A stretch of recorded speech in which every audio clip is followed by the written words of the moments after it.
Hi, I'm Andy, I'm a horticulturist from Melbourne and welcome to my plant-filled home.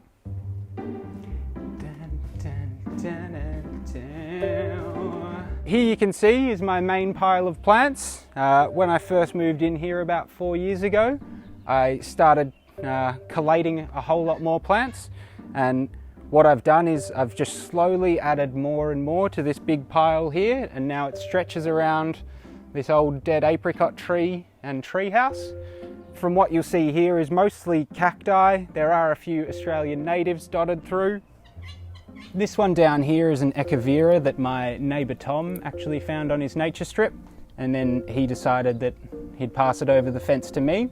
I didn't even go as far as trying to put it in a pot. I've just laid the stump down on the soil and it's taken.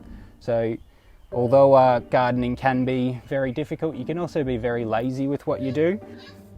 So as you can see here, I've managed to manipulate a few aeoniums into growing like chandeliers. I call them my hanging aeoniums. So what I've done is I've actually just cut a hole in the base of a nursery pot and then fed a cutting through the bottom. I actually held it in place with a few pegs, and in time the plants then start to turn towards the sun and give this strange effect like they're hanging down. So down here I've got a couple of spiral aloes, Aloe polyphylla. They're South African natives, and you can see that they take on this beautiful spiral patterning when they get to a certain age. And then we have this striking blue chalk stick, so a senecio. This plant is actually growing out of a 14 centimetre plastic pot, but obviously the roots have grown down into the soil and it's taken over. A great filler plant for any garden, very easy to look after, and I just love the striking blue foliage it has. So another group of plants that I'm completely smitten by are Tillandsia, or air plants. They're very easy care plants as long as you put them in the right position. So this fence here, it's a north facing or north boundary fence. It protects the plants from the sun all summer, and then this tree above me here will help provide that western protection. I don't water these, they just live off the moisture in the air.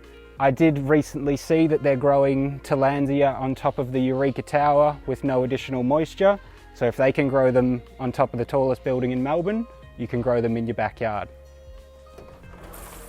Alright, welcome to my greenhouse.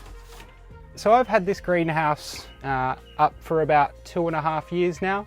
I wanted something that could provide protection from the rain for my cacti and succulent collection. These plants can withstand low temperatures, but as long as they stay dry. So if you think about a desert environment, you know that they do get freezing cold overnight, but they're usually without moisture. So that's what I'm trying to emulate in here. You can just see some of the examples of all the different shapes, sizes and colours these plants do come in. So here we have some of my proudest plants. They're lithops that I've grown from seed. They're now about 2.5 years old, and as you can see they haven't really taken on too much size, but they grow very slowly. A mature plant isn't too big either.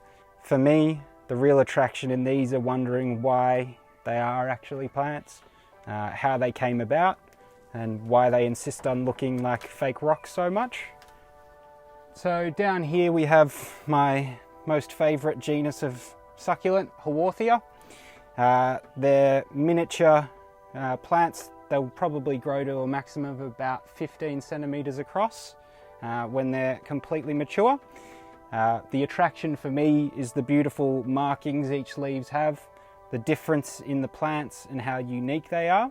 But what gets me most excited is they're very easy to make hybrids from. So you can choose 2 plants that you like the look of, and then in time you can grow your own unique plants that nobody else in the world will have the same of. Alright, now I'm going to spend the next hour pollinating these Haworthia flowers so I can set some seed pods. So thanks for coming and stopping by my garden, and I'll see you next time.